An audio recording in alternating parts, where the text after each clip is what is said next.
लगता है सभी लोग आ गए हैं, तो मैं इस मीटिंग को शुरू करता हूँ। इससे पहले कि मैं अपनी बात को आगे बढ़ाऊँ, मैं बता दूँ कि ये एक एक्सीडेंट का केस है जिसमें एक व्यक्ति की मौत हो गई थी। इसके बाद मरने वाले की बेटी ने एक याचिका दायर की जिसमें उसने अपने पिता की मौत का कॉम्पनसेशन मांगा है। मामला थोड़ा पेचीदा होने की वजह से प्रशासन ने एक कमेटी का गठन किया है और इस कमेटी में हम सभी को शामिल किया है। मैं इस कमेटी का चेयरमैन हूँ। इस मामले को न्याय दिलाने के लिए इस कमेटी में सभी डिपार्टमेंट्स जो इस केस से संबंधित हो सकते हैं उनके रिप्रेजेंटेटिव्स को रखा गया है। इस केस की इन्वेस्टिगेशन एक न्यूट्रल एजेंसी से भी करवाई गई है। उनके एक इन्वेस्टिगेटिंग ऑफिसर को भी शामिल किया गया है ताकि ट्रांसपेरेंसी रहे। वैसे तो आप लोगों को पता ही है, मैं फिर भी उस हादसे को वापस से दोहरा देता हूँ। चेयरमैन साहब, हम सभी लोगों को पता है, वैसे भी मीडिया वालों ने इसे इतने बार दोहराया है कि अब इसकी जरूरत नहीं है। सुबह से रात तक बस यही न्यूज दिखा रहे हैं। सर में दर्द हो गया है। तो आप क्या चाहते हैं? हम सच को जनता के सामने न लाए और जनता आप जैसे लोगों की किए की सजा भोगती रहे और आप लोग मस्त रहे? आप जैसे लोगों का क्या मतलब है? ये क्या कह रही हैं आप? ये क्या तरीका है? आप हमें इल्जाम लगा रहे हैं? आप लोग शांत रहें प्लीज। रिपोर्ट्स के अनुसार एक्सीडेंट बैकबे रोड के तीसरे सिग्नल के कुछ 500 मीटर पर एक मोड़ पर हुआ है। इस जगह जहां ये एक्सीडेंट हुआ है वहां रोड पर काफी गड्ढे बने हुए हैं। उन्हीं गड्ढों के पास ही बाइक गिरी हुई मिली और सड़क के किनारे पर वो व्यक्ति गिरा हुआ था। रात के वक्त यह हिस्सा सुनसान होने की वजह से एक्सीडेंट होते हुए किसी ने देखा भी नहीं है। इसलिए एक्सीडेंट किस वजह से हुआ ये पक्के तौर पर कुछ भी कहा नहीं जा सकता है, पर हालात को देखते हुए ये लगता है कि एक्सीडेंट उन गड्ढों की वजह से हुआ है। पीडब्ल्यूडी ऑफिसर, आप इस पर कुछ कहना चाहते हैं?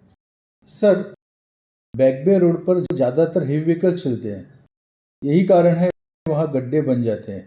वो रोड काफ़ी बिजी होने की वजह से वहाँ काम पूरा करने में भी वक्त लगता है। बावजूद इसके कि हमारे पास फिलहाल कोई कॉन्ट्रैक्ट नहीं है, फिर भी वहाँ काम चालू है। चालू है? क्यों हंस रहे हो? सर ने तो बताया काम चालू है, इस बात पर हंस रहा हूँ। जाओ अपना काम करो। इन्वेस्टिगेशन रिपोर्ट से ये पता चला है कि उस रोड को बने हुए अभी 6 महीने ही हुए हैं और उसमें गड्ढे भी पड़ गए। ये भी पता चला है कि ये गड्ढे 2-3 महीनों से हैं। क्या कॉन्ट्रैक्टर को नोटिस दिया गया है? कॉन्ट्रैक्टर से इस काम को वापस क्यों नहीं करवाया गया? इतना वक्त क्यों लगा? कॉन्ट्रैक्टर को नोटिस दिया गया है, पर कॉन्ट्रैक्टर का कहना है कि ये उसकी गलती नहीं है और अगर उसे काम करना ही पड़ा तो वो उसी रेट में काम नहीं करेगा। उसी रेट में कैसे काम कर सकते? एक तो टेंडर वर्क तो L1 की वजह से वैसे ही रेट कम कोट करना पड़ता है, फिर उसी रेट में सबको मैनेज करना पड़ता है। पर इसका मतलब ये तो नहीं कि तुम काम में कॉम्प्रोमाइज करो। काम में कोई कंप्रोमाइज़ नहीं किया गया सर, काम अच्छा ही किया था। उस रोड पर काफ़ी हैवी व्हीकल्स आते जाते हैं और वो रोड बिजी भी है, इसलिए गड्ढे तो पड़ ही सकते हैं। साइबर सेल की रिपोर्ट से पता चलता है कि आपकी वेबसाइट में जो पब्लिक कंप्लेंट का पोर्टल है उसमें प्रॉब्लम है। इस सेक्शन में बहुत ही कम कंप्लेंट रजिस्टर होते हैं, ज़्यादातर सोल्ड नज़र आ रहे हैं। यहाँ तक कि बैकबे रोड के गड्ढे भी सोल्ड कॉलम में आ रहे हैं। इन सब बातों का इस केस से क्या लेना देना है? आप लोग तो बस हमें ही दोष दिए जा रहे हो। आप लोगों को इस केस का दूसरा पहलू ही नजर नहीं आ रहा है।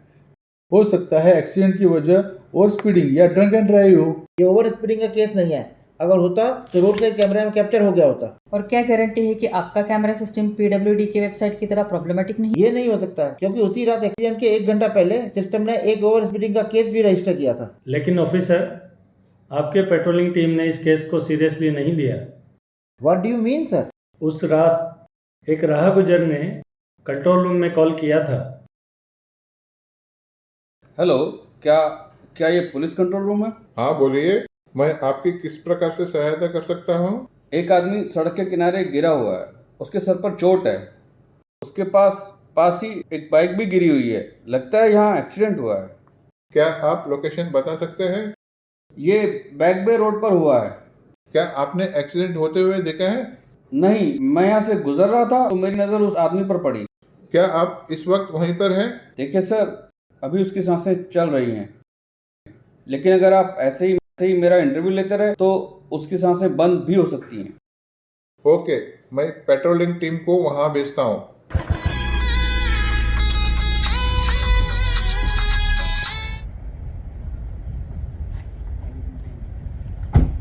या राव या, कुठे चालली सवारी? सर घर जा रहा था, पास में ही है। फिर क्या बघा, कौन पीछे हॉर्न बजा रहा है? लगता है पार्टी करके आ रहे हो। सर आपके बोलचाल से लगता है आप बता रहे हो, आप तो अपने गांव के निकले। सर जाने दो ना, थोड़ी सी तो मालूम पार्टी- नहीं क्या, पार्टी करने के बाद गाड़ी नहीं चलाने का रहता है, और फिर भी पार्टी किया तो गाँव वाले को याद भी नहीं किया। अरे सर ठीक है, हाँ हाँ ठीक है, अभी गाड़ी निकालो। Thank you sir. अगली टाइम पार्टी किया तो सर आपको जरूर याद रखूंगा। सीधा अंदर डाल दूंगा। कंट्रोल रूम से बोल रहा हूँ। हाँ बोलिए। अभी अभी एक कॉल आया है। कॉलर ने बताया है कि बैक बे रोड पर बाइक एक्सीडेंट हुआ है। राइडर को सर पर बहुत चोट लगी है, पर वो अभी भी जिंदा है। ये एक इमरजेंसी है, एम्बुलेंस लेकर जल्द वहां पहुंचे। ठीक है, तो बस इस रूम में बैठ के ऑर्डर देना आता है। एक्सीडेंट हो गया तो हम क्या करेगा? कब से पड़ा हुआ होगा, मर गया होगा बेचारा। लेकिन कॉलर ने बताया कि वो जिंदा है सर। अरे तेरे को कैसे पता चला? आपके फोन की आवाज़ बाहर आ रही है। अरे उस दिन मेरी बाइक को सामने बैठी थी और शांताबाई का कॉल आया, उसको भी सुनाई दिया होगा क्या रे? साहब अगर आपने पत्नी ने सुन लिया होता तो आप ड्यूटी पे नहीं, आज हॉस्पिटल में होते। हाँ क्या बोला रे? एक्सीडेंट का क्या करना है सर? एम्बुलेंस को इन्फॉर्म कर देते हैं। अरे उससे क्या होगा, एम्बुलेंस भेजते भेजते रास्ते में ही मर जाएगा। हम अभी नाकाबंदी पे थोड़ी देर के बाद देखते। पेट्रोलिंग टीम अगर वक्त पर पहुंच जाती तो शायद वो बच सकता था। सर वो वक्त पर ही पहुंच गए थे। कंट्रोल रूम ने पेट्रोलिंग टीम को रात 11:30 बजे कॉल किया था और हॉस्पिटल में रिपोर्टिंग का टाइम सुबह 2:15 बजे का है। इससे साबित होता है कि पेट्रोलिंग टीम वक्त पर नहीं पहुंच पाई थी। जब उसे हॉस्पिटल ले जाया गया तो उसकी सांसें चल रही थी। तो आप कहना चाहते हैं कि डॉक्टर्स ने उनकी जान ली है? पेट्रोलिंग टीम ने वहाँ पे लाते लाते बहुत देर कर दी थी। उसका काफ़ी खून बह चुका था और उसके बचने के चांसेस बहुत कम थे। रात में अक्सर ये देखा गया है, इमरजेंसी केसेस जूनियर डॉक्टर्स और स्टाफ के हवाले होते हैं। इसी कारण इनिशियल ट्रीटमेंट भी ढंग से नहीं होता। नाइट ड्यूटी के वक्त कुछ स्टाफ्स ऑन ड्यूटी हॉस्पिटल में सोते हैं तो कुछ स्टाफ्स घर पर, और जब कभी इमरजेंसी आती है तो इन स्टाफ्स के जागने से पहले पेशेंट मौत की नींद सो जाता है। मैडम, फिजिकल चेकअप में लिखा था कि मरहूम ने शराब पी रखी थी, फिर पोस्टमार्टम में शराब की बात क्यों नहीं है? मैं कहना नहीं चाहती मगर ये सच है। फिजिकल चेकअप में जो अल्कोहल मिला है उसकी वजह पेट्रोलिंग टीम हो सकती है। ये भी हो सकता है कि आपकी पोस्टमार्टम रिपोर्ट ही गलत हो। नहीं हो सकता, मरहूम की बॉडी में अल्कोहल की कोई मात्रा नहीं मिली। मैडम क्या डॉक्टर सच में पोस्टमार्टम करते भी हैं? कितने केसेस में पाया गया है कि मरने की वजह कुछ और होती है और पोस्टमार्टम में कुछ और पाया जाता है। क्या मतलब है आपका?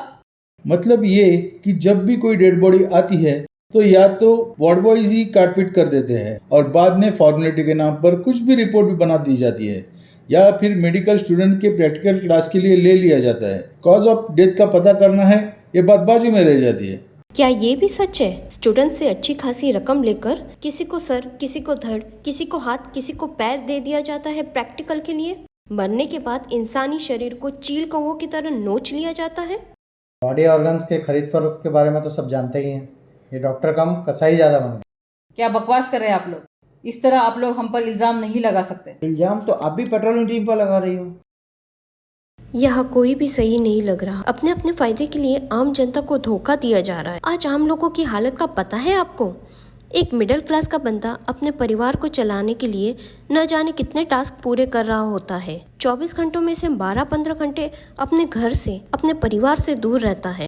जब वो घर से निकलता है तो दिन का आधा राशन साथ लेकर चलना पड़ता है, और अगर इसी तरह के हालात रहे तो वो दिन भी दूर नहीं जब उसे अपना कफन भी साथ लेकर चलना पड़ेगा।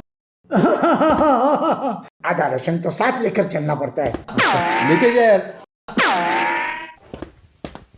आप कह रही हैं इनका कोई ईमानदार भी नहीं है? आप लोगों की हकीकत भी किसी से छुपी हुई नहीं है। हर अच्छे बुरे लोगों की जासूसी करते हो, न्यूज़ बनाते हो, फिर उन्हीं लोगों से डील करते हो।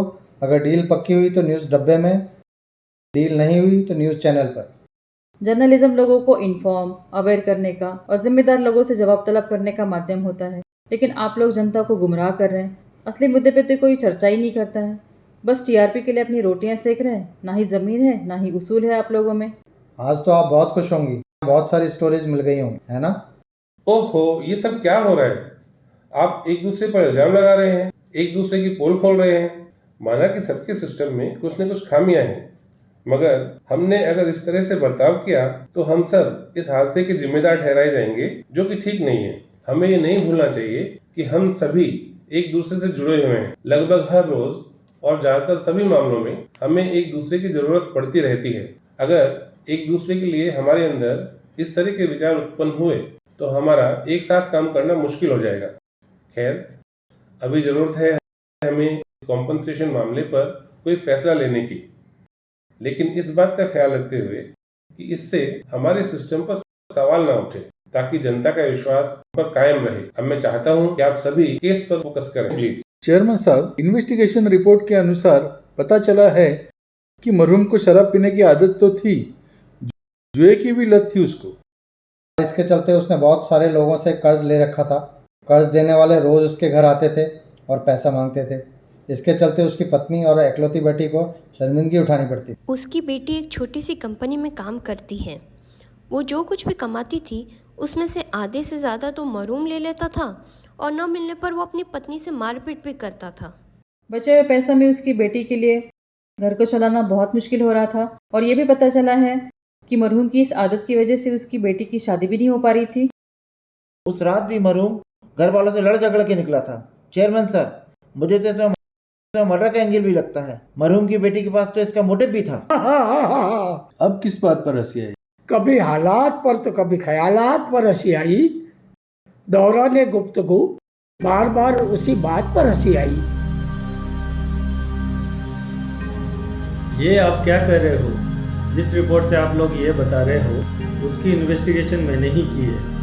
आप लोग अपनी गलतियों को छुपाने के लिए उनके इन्फॉर्मेशन को उनके ही खिलाफ इस्तेमाल करके एक निर्दोष पर इल्ज़ाम लगा रहे हो। अपने किए की सज़ा एक गरीब लाचार को दे रहे हो। चेयरमैन साहब, मुझे आपकी दिक्कतों का पता है, आपके ऊपर भी दबाव है, लेकिन सर, न्याय के तराजू में मासूम का पलड़ा हल्का न रह जाए। इस कमेटी का चेयरमैन होने के नाते मेरे ऊपर ये दबाव है कि ऐसा कोई फैसला ना हो जिससे हमारे डिपार्टमेंट की गलती सामने आए और हमें कॉम्पनसेशन देना पड़े। लेकिन पर्सनली मेरा ये मानना है कि कहीं न कहीं हम सभी इस हादसे के जिम्मेदार हैं। इसलिए मैं चाहता हूं कि हम सभी अपनी गलतियों को स्वीकार करें। मैं अपने ऊपर डाले गए दबाव को नज़रअंदाज करते हुए और इस मीटिंग के बाद अपने भविष्य की चिंता ना करते हुए ये फैसला सुनाता हूँ कि मरहूम की मौत के हम सभी जिम्मेदार हैं और मरहूम की बेटी को कॉम्पनसेशन मिलना ही चाहिए। और मैं चाहता हूँ आप सभी अपने आप से ये वादा करें कि अपने सिस्टम्स में काम करने के तरीकों को बेहतर बनाने के लिए अपना योगदान करेंगे। कंपनसेशन मामले में बनी हुई कमेटी ने जो अपने डिपार्टमेंट की गलती स्वीकार करते हुए ये फैसला लिया है, वो अपने आप में एक मिसाल है। कमेटी की रिपोर्ट के अनुसार मरहूम की बेटी को जो कंपनसेशन की राशि दी जा रही है वो उन अधिकारियों से वसूली जा रही है जो इस हादसे के लिए सीधे सीधे तौर पर जिम्मेदार है, क्योंकि ऑफिशियल अकाउंट का पैसा जनता का है और वो हमारे शहर और देश के विकास के लिए।